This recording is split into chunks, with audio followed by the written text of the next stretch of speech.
एक देश जो धर्मनिरपेक्ष है लेकिन हिंदू राष्ट्र की बात करता है, उसी देश में हिंदू अब सुरक्षित नहीं। कश्मीर में शांति लाने के लिए 2019 में कश्मीर को राज्य से हटाकर केंद्र शासित प्रदेश बनाया गया। भाजपा की सरकार लगातार दुनिया के तमाम राजनयिकों को बुलाकर, डिप्लोमेट्स को बुला के वहां मीटिंग करवाई, G20 के सम्मेलन हुए, सबको ये दिखाने की कोशिश की गई कि कश्मीर अब शांत हो गया है। लेकिन ये घटना ये बता रही है कि ये शांति सिर्फ पर्दे के सामने की है, पर्दे के पीछे कुछ और ही चल रहा है। भारत के पंजाब राज्य और जम्मू कश्मीर राज्य में कुल 5 नदियां ऐसी बहती हैं जो पाकिस्तान की तरफ जाती हैं। वही 5 नदियां पाकिस्तान की लाइफलाइन है। पाकिस्तान की 2/3 जनसंख्या सिंध और सिंधु की सहायक नदियों पर निर्भर करती है। जैसे ही पानी रोक दिया जाएगा, पूरे पाकिस्तान की जनता, पाकिस्तान की जो आवाम है, वो अपने वजीरे आजम के सर पे तांडव करना शुरू कर देगी। तुमको फंडिंग मिल रही है किसी देश से, वो फंडिंग तुम उठा के आतंकवादियों को दे रहे हो, वो आतंकवादी घटनाएं हो रही हैं भारत में, और भारत ने जो प्रतिक्रिया दी है उससे मर रहे हैं पाकिस्तानी आवाम के लोग। जब आदमी बेरोजगार होता है तो 500 रुपए में पत्थर भी उठाएगा, 500 रुपए में गोली भी चलाएगा। आतंकी आते कहां से हैं? इस सवाल का जवाब ये है कि भाई विभीषण घर में ही होता है। भारत में होने वाले हर आतंकी हमले की जानकारी पाकिस्तान को होती है। पाकिस्तान आतंकवादियों का पापा ही है। एक समय था जब आतंकवादियों का पापा अमेरिका हुआ करता था। बस अपने रोज बदलते हुए वजीरे आजम को, अक्सर तख्ता पलट होता रहता है, तो रोज बदलते हुए वजीरे आजम को आंख पे जो उनकी पट्टी बंधी उसी को हटाना और कहना है भैया अपने देश के लोगों को देखो, आतंकवाद को मत देखो।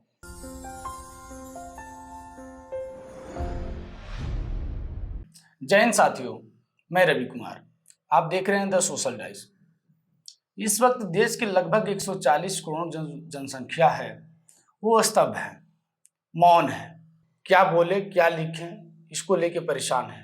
क्योंकि जो आतंकी हमला पहलगाम में हुआ है उसको लेके काफ़ी लोग परेशान हैं। जो कि एक तस्वीर सुनने को मिल रहा था कि जम्मू कश्मीर की तस्वीरें बदल गई हैं। सरकार के द्वारा भी सुनने को मिल रहा था कि जम्मू कश्मीर की जो स्थिति पहले थी उसके अपेक्षा इस समय काफ़ी अच्छा हो गया है। तो कहीं ना कहीं लोग अपने एंजॉयमेंट के लिए वहाँ पे सोचे कि जाएं, घूमें फिरें अपने, लेकिन जब वहाँ पे गए थे का आतंकी हमला होता है। लगभग अभी तक जो सरकारी आंकड़े हैं 27 लोग की उसमें मौत होती है, मारे जाते हैं। इस वक्त हमारे साथ मौजूद हैं स्टूडियो में प्रशांत पांडे जी, जो कि सैन्य विज्ञान और भूगोल से इन्होंने स्नातक किया हुआ है, और इनसे हम बात करेंगे पहलगाम आतंकी हमले को लेकर यह क्या सोच रहे हैं। आइए इनसे ही बात करते हैं। प्रशांत पांडे जी, आपका द सोशल डाइस में बहुत बहुत स्वागत है। बहुत बहुत धन्यवाद सर। सबसे पहले तो मैं देश के सभी नागरिकों को प्रणाम करता हूं, और इस बेहद संवेदनशील परिस्थिति में मैं सिर्फ और सिर्फ एक धैर्य बनाते हुए इतना ही कह सकता हूं कि हमें शांत रहकर सरकार के पक्षों को सुनना चाहिए और सरकार से आने वाले जो भी आदेश हैं उन्हें मानना चाहिए। जो जम्मू कश्मीर में आतंकी हमले हुए हैं जी, उस पर आप क्या सोचते हैं? आपकी व्यक्तिगत विचार उस पर क्या जा रही है? जी, जम्मू कश्मीर में जो आतंकी हमले हुए हैं ये कितने सुनियोजित थे, इस पर अभी तक कोई चर्चा हो नहीं पाई है। हो सकता है ये नए नए ट्रेनी आतंकी रहे हों और इन्हें लगा हो कि आते हैं, लोगों को बताते हैं कि माइंड वॉश के बाद, ब्रेन वॉश के बाद हमारी नई पहल क्या है, ब्रेन वॉश के बाद हम कैसे हो गए हैं, कैसे बन गए हैं। ये कोई कश्मीर की कोई अलग तस्वीर नहीं है। कश्मीर में ऐसा होता रहा है। जब से देश आजाद हुआ है तब से कश्मीर अशांत है, और कश्मीर में शांति लाने के लिए 2019 में कश्मीर को राज्य से हटाकर केंद्र शासित प्रदेश बनाया गया। कश्मीर का राज्य का दर्जा खत्म कर दिया गया। कश्मीर के नेता, कश्मीर के युवा और कश्मीरी अभी भी अपने केंद्र शासित दर्जे से खुश नहीं है। वो चाहते हैं कि कश्मीर को, जम्मू कश्मीर को राज्य का दर्जा दिया जाए। तो ये कितना सुनियोजित है, कितना राजनैतिक है और कितना धार्मिक या आतंकी है, आतंकवाद से जुड़ा हुआ यह घटना है। इस पर अभी कोई टिप्पणी कर देना सही नहीं है। ये घटना आतंकवाद से प्रेरित है या राजनीति से प्रेरित है, ये एक बड़ा ही अहम मुद्दा है। क्योंकि जो वर्तमान की स्थिति है कश्मीर के युवाओं की, बेशक कश्मीर में किसी समय पे कश्मीरी पंडितों को कश्मीर से निकाल दिया गया, और आज भी जिस तरीके से धर्म देखकर और लिंग की पहचान करके गोली मारी गई है, ये कहीं ना कहीं ये दिखाता है कि कश्मीर अब हिंदुओं के लिए सेफ नहीं है। एक देश जो धर्मनिरपेक्ष है लेकिन हिंदू राष्ट्र की बात करता है, उसी देश में हिंदू अब सुरक्षित नहीं है। अच्छा प्रशांत जी, क्या जो वर्तमान की सरकार है जी, वो कश्मीर में शांति बनाने में असमर्थ होते जा रहा है? जब से कश्मीर को 2019 से केंद्र शासित प्रदेश का दर्जा दिया गया है, तब से केंद्र सरकार, भाजपा की सरकार लगातार दुनिया के तमाम राजनयिकों को बुलाकर, डिप्लोमेट्स को बुला के वहां मीटिंग करवाई, G20 के सम्मेलन हुए, सबको ये दिखाने की कोशिश की गई कि कश्मीर अब शांत हो गया है। लेकिन ये घटना ये बता रही है कि ये शांति सिर्फ पर्दे के सामने की है, पर्दे के पीछे कुछ और ही चल रहा है। पर्दे के पीछे जो चल रहा है वो सामने आ गया। पहले सिर्फ कश्मीरी पंडितों को, यानी एक धर्म के सिर्फ एक जाति के लोगों को टारगेट किया गया कि जब पंडित ही चले जाएंगे, जब पुरोहित ही चला जाएगा तो राजा और प्रजा कहाँ तक रह पाएगी। लेकिन जब पुरोहितों को, पंडितों को दोबारा वहां स्थापित करने की कोशिश की गई तो ये मतलब ये सुनियोजित कर दिया गया। ये लड़ाई अब जाति से ऊपर उठ के धर्म की बना दी गई।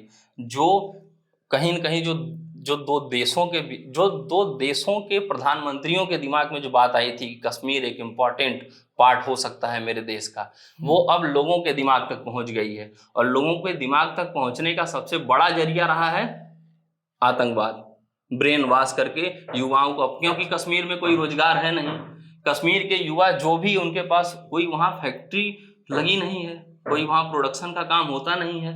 कश्मीर के युवाओं को अच्छी शिक्षा लेनी है तो उन्हें कश्मीर से बाहर आना पड़ता है, JNU, DU, आगे उन्हें शिक्षा लेनी पड़ती है। उन्हें रोजगार करना है तो उन्हें कश्मीर से बाहर आना पड़ता है। तो कश्मीर देश का हिस्सा है लेकिन वहाँ पे इंफ्रास्ट्रक्चर इस लेवल तक नहीं डेवलप हुआ है कि उन्हें वहीं रोजगार मिल जाए। और जब आदमी बेरोजगार होता है तो 500 रुपए में पत्थर भी उठाएगा, 500 रुपए में गोली भी चलाएगा। जब पेट की भूख सताएगी तो आदमी कुछ भी करेगा। तो आतंकियों को, कश्मीर के युवाओं को अपनी तरफ करने के लिए बड़ा ही ये काम उनके लिए आसान हो गया। बड़े आसान तरीके से आतंकवादियों ने कश्मीरी युवाओं का ब्रेन वॉश करके उन्हें आतंकवादी बनाया। और ये जो घटना हुई है, ये आतंकवादी घटना बेशक है लेकिन इसमें राजनैतिक रूप कितना है ये देखने वाली बात है। अच्छा, कुछ लोग का ये सोच में या जिज्ञासा में जो भी चीजें आ रही हैं कि ये जो आतंकी होते हैं जी, ये आते कहाँ से हैं और हमले करने के बाद ये फिर चले कहाँ जाते हैं?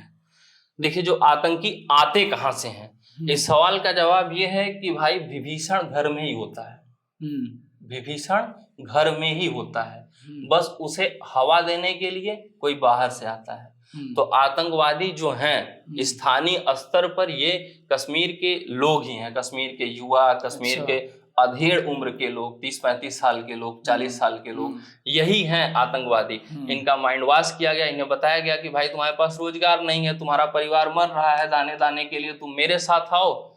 और इस आतंकवाद को जब धर्म के साथ जोड़ दिया गया, नाम लेना सही नहीं है किसी भी धर्म को इस तरीके से कहना, लेकिन आप एक बार ये सोच लीजिएगा कि किस धर्म के लोग ज्यादा आतंकवादी बनते हैं। आतंकवादी अपना धर्म क्या बताते हैं, आप सिर्फ इतना सोचिएगा कि आतंकवादी अपना धर्म क्या बताते हैं। तो जब आतंकवाद को धर्म से जोड़ दिया गया तो उस धर्म के युवा जो अभी कहीं ना कहीं उनकी बौद्धिक स्तर उनका कम है, वो उस चीज को धर्म के साथ रिलेट करके उसे पुण्य का काम मानने लगे। अब जो मुद्दा आपका है कि आते कहाँ से, तो स्थानीय ही हैं। एक विशेष बात यह है कि चोरों की प्रवृत्ति स्थानीय होती है। कहीं अगर चोरी हुई है तो वहाँ चोरी वहीं के आसपास के लोग ही करते हैं। तो ये आतंकवादी घटनाएं जो हुई हैं ये वहीं के लोगों ने किया है। और जो आपके दिमाग में पैरेलली एक बात चल रही है कि पाकिस्तान से आतंकवादी आएगा, भारत में आतंकवाद फैलाएगा, या तो पकड़ा जाएगा या तो पाकिस्तान लौट जाएगा, ऐसा कुछ नहीं होता है। पाकिस्तान से जो आतंकवादी आता है वो हर बार सामने आके आतंकवाद फैलाए, ये जरूरी नहीं है। जब आप किसी शहर में, आप किसी नई जगह पे जा रहे हैं, आपके पास वहाँ आप ही का काम करने के लिए 4 लोग हैं, तो आप खुद को फ्रंट पे नहीं रखना चाहेंगे। तो यहाँ जो आतंकवादी आते हैं वो यहाँ रहते हैं, यहाँ के लोगों को, कश्मीर के लोगों को, कश्मीर के युवाओं को अपनी तरफ मोटिवेट करते हैं, अपनी तरफ लेते हैं, उनका ब्रेन वॉश करते हैं, उनसे आतंकवादी गतिविधियां करवाते हैं। और फिर जब उनका एक टास्क पूरा हो जाता है तो फिर वो वापस लौट जाते हैं। तो ये हर बार आतंकी बाहर से आए ये जरूरी नहीं है, यहीं के बच्चे, उन्हें ट्रेन किया जाता है और फिर आतंकवादी घटनाएं करवाई जाती हैं। अच्छा, आतंकवाद में कश्मीरियों का कितना योगदान होता है? आतंकवाद में कश्मीरियों का योगदान ये है कि जब कभी भी जो बाहर से आए हुए आतंकवादी हैं, मैंने अभी कहा कि हर बार नहीं आते हैं लेकिन आते हैं, तो ये जो बाहर से कमांडर स्तर के आते हैं, अधिकारी, आतंकवादियों के जो अधिकारी हैं, जब ये आते हैं तो उनका रहना, खाना, छिपना, उन्हें लोगों से मिलवाना, उन्हें प्रभावशाली लोगों से मिलवाना, उन्हें फंडिंग करवाना, ये सारे काम कहीं न कहीं स्थानीय लोग करते हैं। पूरा कश्मीर दोषी नहीं हो सकता है, लेकिन पूरा जम्मू कश्मीर, पूरे जम्मू कश्मीर के सभी लोग दोषी नहीं हो सकते हैं, लेकिन एक बड़े पैमाने पे लोग हैं दोषी। आपका जो सवाल था, आतंकवाद में कश्मीरियों का योगदान कितना है, बस इतना ही है कि वो उन्हें शेल्टर देते हैं, और बस ये एक छोटी सी चीज, उन्हें आश्रय दे देना, बाहर से आए हुए लोगों को अपने घर अतिथि बना के बैठा लेना, यही सबसे बड़ा पाप का काम है। यही है जो उस चीज को बढ़ावा दे देता है उस स्तर तक जहां तक ये छोटी मानसिकता और कम बौद्धिकता के लोग नहीं समझ पाते हैं।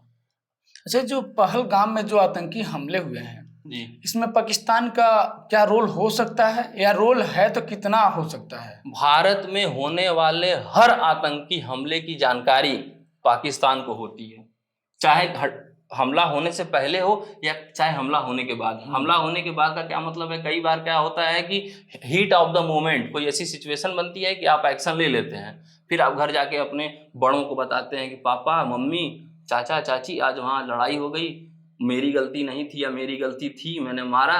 तो ये पाकिस्तान आतंकवादियों का पापा ही है। एक समय था जब आतंकवादियों का पापा अमेरिका हुआ करता था।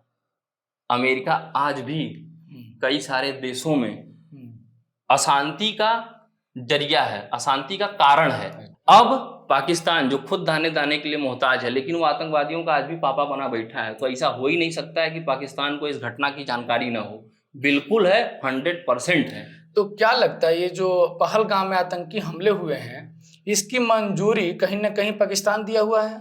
इसकी मंजूरी पाकिस्तान ने दी, और इस स्तर पे दी, इस बारे में मतलब खुल के कुछ भी कह देना थोड़ा सा अलग होगा। क्यों? अभी मैंने आपको क्या कहा, कई बार घटना के बाद जानकारी दी जाती है घटना हुई है। हो सकता है कि ये ट्रेनी आतंकी रहे हों, इन्होंने इस घटना को अंजाम दिया हो, जब इन्हें लगा कि अरे अब तो हम पकड़े जाएंगे, तब ये अपने सरगना को बताए हों और सरगना पापा के पास पहुंचे हों।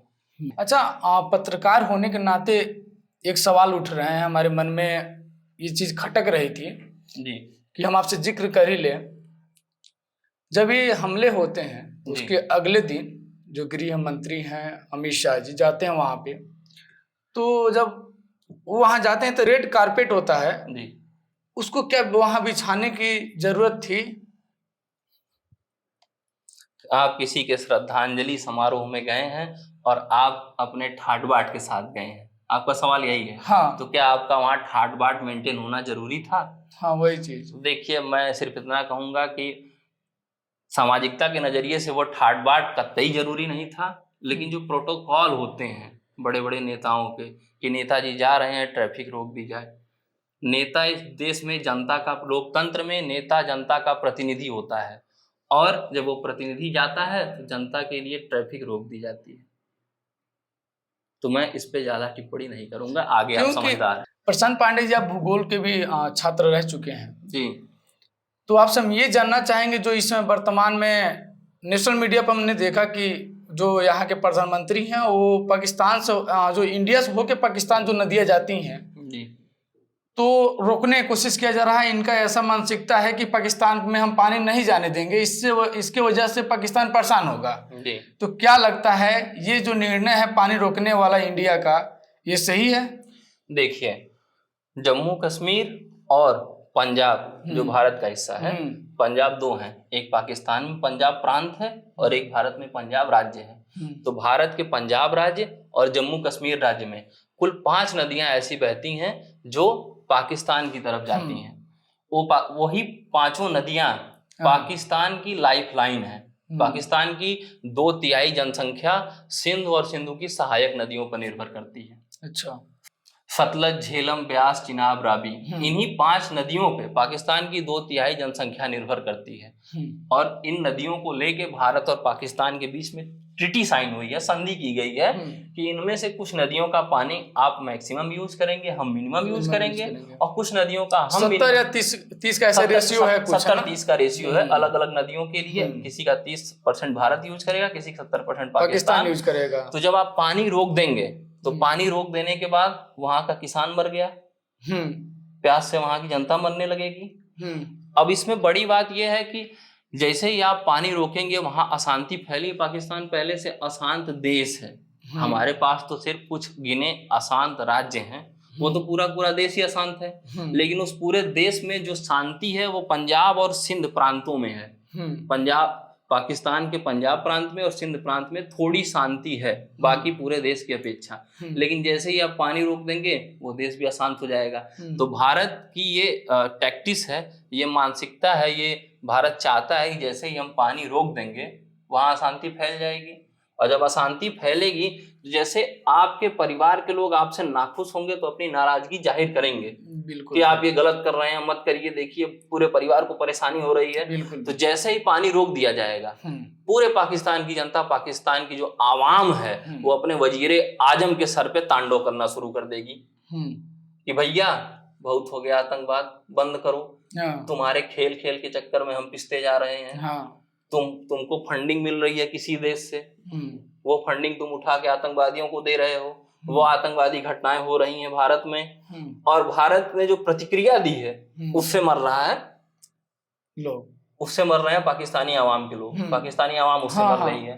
तो ये जो टैक्टिस है ये इसलिए है ताकि पाकिस्तान सरकार पर पूरा विधिवत बाकायदा एक पूरा दबाव बने, और वो दबाव पाकिस्तान की आवाम बनाए और बिल्कुल मजबूर हो जाएंगे। आप ही को अगर पानी के लिए आप तड़पेंगे तो फिर पानी पाने के लिए आप कुछ भी करेंगे, और आपको कुछ ज्यादा नहीं करना है, बस अपने रोज बदलते हुए वजीरे आजम को, अक्सर तख्ता पलट होता रहता है, तो रोज बदलते हुए वजीरे आजम को आंख पे जो उनकी पट्टी बंधी उसी को हटाना और कहना है भैया अपने देश के लोगों को देखो, आतंकवाद को मत देखो। तो ये प्रशांत पांडे जी थे जो कि बेबाकी से अपनी हर एक मुद्दे पे, हर एक हमारे सवालों पे जवाब दिए हैं। आपको इनके जवाब से कितनी संतुष्टि मिल रही है? आपको क्या लग रहा है कि इनकी बातों में कितनी दम है? कमेंट बॉक्स में हमको जरूर बताइएगा। आगे हमारा पॉडकास्ट किस व्यक्ति के साथ होगा ये मुझे कमेंट बॉक्स में नाम जरूर बताइएगा, और नाम के साथ सवाल जरूर बताइएगा कि ये सवाल इस व्यक्ति से होना चाहिए। नमस्कार।